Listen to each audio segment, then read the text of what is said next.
আজকে একটি নতুন প্রজেক্ট নিয়ে বিস্তারিত আলোচনা করব। প্রজেক্টটির নাম হচ্ছে পিনগো।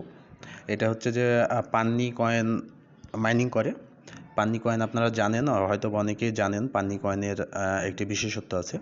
পান্নি কয়েনটা বিশেষ কিছু কোম্পানির সঙ্গে পার্টনারশিপ রয়েছে এদের, যে কোম্পানিগুলো খুবই শক্তিশালী এবং যাদের ব্যাকআপগুলো খুবই শক্তিশালী। আপনারা যারা নতুন যোগদান করতে চাচ্ছেন তারা আমার ডেসক্রিপশন বক্সে লিঙ্ক দেওয়া থাকবে, সেখান থেকে যোগ করে জয়েন হয়ে যাবেন। এবং যারা অলরেডি জয়েন আছেন তারা তো অবশ্যই এটা বট মাইনিং করতে থাকবেন। তো আসলে অ্যাকচুয়ালি এই বিষয়টাই পিনগো বিষয় নিয়ে কেন ভিডিও করতেছি, পিনগো এটা কেন, আরও তো অনেক প্রজেক্ট আছে। তো পিনগোর যে তাদের যে পার্টনারশিপ, তাদের যে শক্তিশালী পার্টনারশিপ, চলুন একটু দেখে আসি তারা কোন কোন কোম্পানির সঙ্গে পার্টনারশিপ রয়েছে। Partnered by Upton, cluster protocol. Cluster protocol সম্পর্কে একটু না বললেই নয়। ক্লাস্টার প্রোটোকল এমন একটি এআই প্রোটোকল, এই প্রোটোকলটা আপনার ডিসেন্ট্রালাইজড এআই ইনফ্রাস্ট্রাকচার নিয়ে কাজ করে। এরা আপনার হচ্ছে যে বিভিন্ন ধরনের এআই সার্ভিস দিয়ে থাকে এক কথায়। তো বিস্তারিত এখন আর বলার, যেহেতু বট নিয়ে ভিডিও করছি বিস্তারিত বলতে পারবো না, বলছি না। তো এটা একটা তাদের পার্টনার। আর একটা পার্টনার আছে তাদের লক্সোড্রোম সম্পর্কে আমরা জানি, লাইকা আছে, পপ প্ল্যানেট আছে, স্কাই এক্স সম্পর্কে কে না জানে, সবাই জানে। তারপরে টেন্ট, তারপরে আবার আর্মেন্ডা আছে। এগুলো সবই একটা মানে অন্যরকম তাদের ব্যাকআপ রয়েছে, অন্যরকম তাদের পিছনে শক্তি আছে এই কোম্পানিগুলোর। তো পিনগো অবশ্যই এদের সঙ্গে পার্টনার করছে এবং এদের সঙ্গে পার্টনার করার পরে তারা বটে আসছে।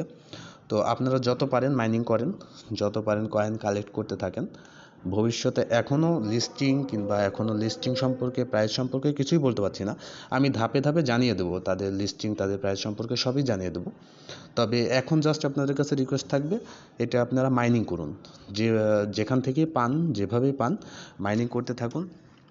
এক সময় অবশ্যই ভালো কিছু দিবে। সত্যি কথা বলতে যাদের ব্যাকআপ ভালো থাকে, যাদের পার্টনারশিপ ভালো থাকে, তারা সবসময় ভালো কিছু দেয়। আচ্ছা, ডক্স নোট কয়েন থেকে আমরা কেন একটা ভালো কিছু আর্ন করছি জানেন? এটার পিছনে একটাই কারণ, এটা হচ্ছে টেলিগ্রামের নেটিভ টোকেন ছিল এই দুইটা। এই নেটিভ টোকেন থাকার কারণেই কিন্তু আমরা ভালো কিছু আর্ন করতে পারছি।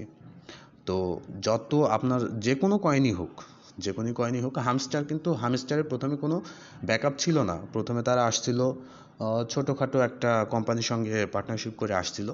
আসার পরে যখন তাদের পিছনে ব্যাকআপ চলে, তাদের পিছনে বিভিন্ন মানে মিলিয়ন সাবস্ক্রাইব হয়ে গেছে হামস্টারের, তারপরে কিন্তু বিভিন্ন কোম্পানি তাদের সঙ্গে অ্যাড হয়েছে।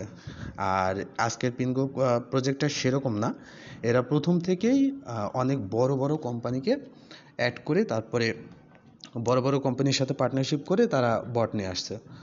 তো এখানে ভাবার কিছু নাই, আর বেশি কষ্টের কিছু নাই, কষ্টের কাজও না। আপনারা শুরু করেন, অবশ্যই ভালো কিছু হবে আশা করছি। ধন্যবাদ। আসসালামু আলাইকুম।